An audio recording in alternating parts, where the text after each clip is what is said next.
대지급금 못 받는다, 여기는 돈을 받아주는 곳이 아니다 라는 말만 하셨어요.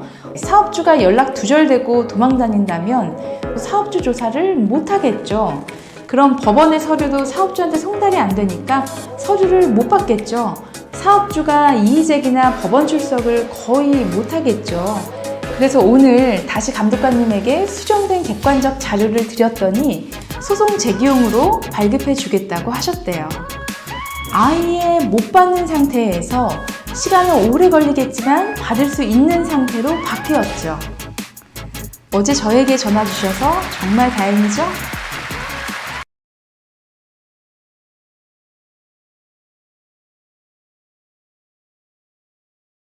안녕하세요. 노무법인 대정 한은경 노무사입니다.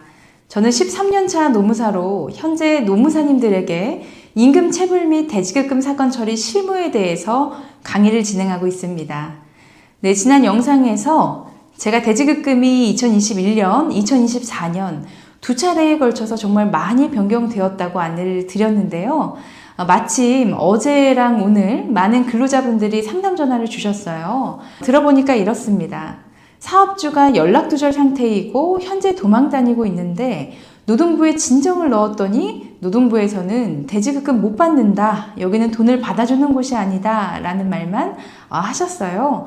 어떻게 해야 되는지 그런 상담을 주셨는데요. 같은 고민을 하고 계시는 분들을 위해서 솔루션을 공유하겠습니다.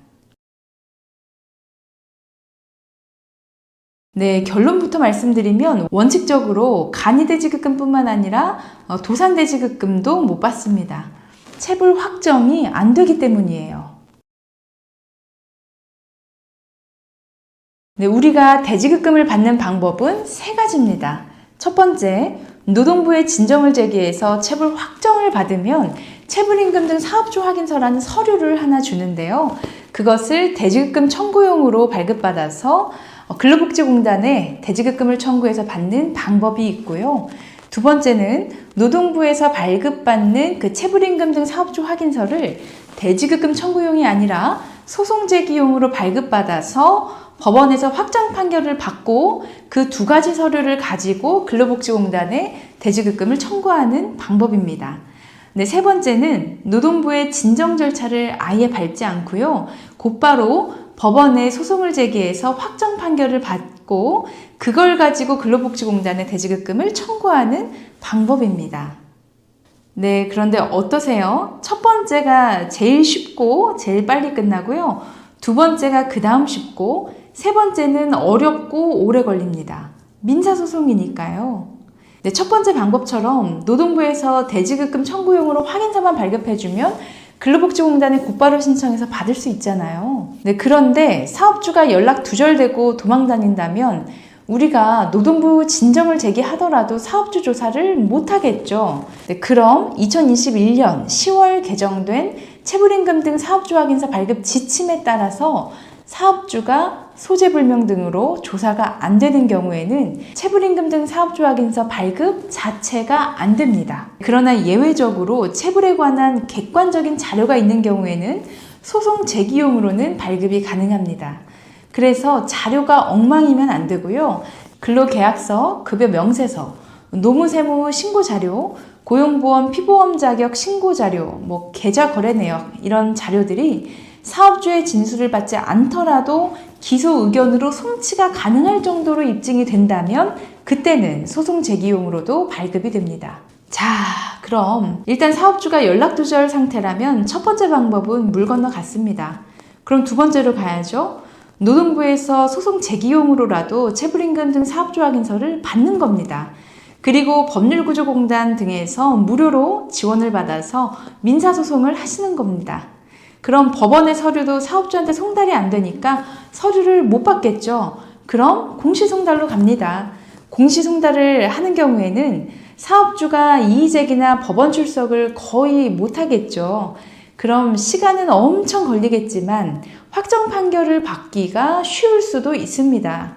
그렇게 확정 판결을 받아서 근로복지공단에 대지급금을 청구하시면 됩니다. 그리고 법률구조공단 등에서 전문가가 도와주시니까요.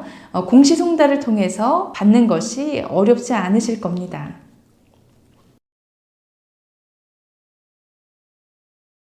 그런데 예를 들어서 어떤 자료로도 내 근로시간, 근로일, 임금, 근무 내역을 입증할 수가 없다면 근로계약서도 없고 사대보험 신고도 안 돼 있고 출퇴근 기록도 없고 사업주랑 나눈 카카오톡 대화 같은 것도 없고 급여 대장이나 급여 명세서도 아무것도 없다면 노동부에서 소송 제기용으로도 체불임금 등 사업주 확인서를 못 받습니다. 그럼 두 번째 방법이 안 되니 세 번째 방법, 즉 민사소송을 통해서 확정 판결을 받아야 되는데요. 객관적인 자료가 없고 사업주도 소재불명이라면 민사소송을 걸어도 인정을 못 받겠죠.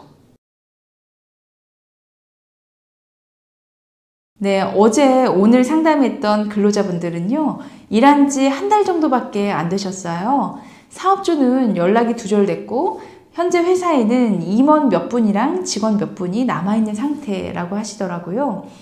이 근로자분들은 근로계약서도 안 썼고 알고 보니까 사대보험을 또 일용직으로 축소신고를 하셨더라고요. 그러니까 근무일, 근로시간, 임금을 입증하기가 어려워진 거예요. 그럼 원칙적으로는 1, 2, 3번 다 어렵습니다. 대지급금도 민사소송도 못 받는 거죠. 그래서 어떻게 했냐면 아직 회사에 인사 담당 임원이 있잖아요. 근로자들 출퇴근 기록 카드랑 교통카드 내역이 그 주장하는 근로일이랑 근로시간에 딱 맞아요. 그래서 인사 담당 임원한테 원칙대로 법대로 일용직 신고 말고 사대보험 신고로 정정해 달라고 요청하셨고요. 일한 달에 대한 급여 명세서도 달라고 해서 객관적인 자료를 마련했습니다. 사실 그게 원칙인데 세금 줄이려고 축소신고를 한 것이고 또 급여 명세서도 원래 줘야 되는데 안 준 거니까 해줘야죠. 권한이 있는 인사 담당 임원이 회사에 남아 있어서 천만다행이었습니다.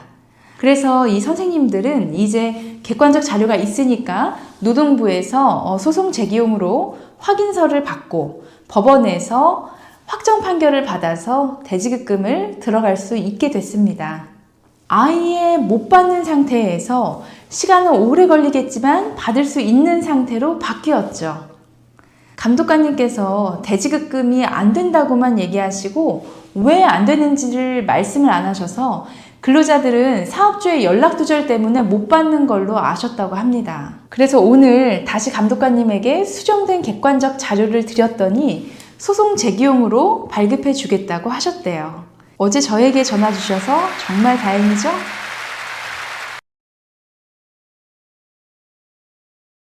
네, 같은 상황에 있으신 분들께 도움이 되시기를 바랍니다. 상담 사례 오늘 여기까지 말씀드리고요. 다음 영상에서도 뵙겠습니다. 감사합니다.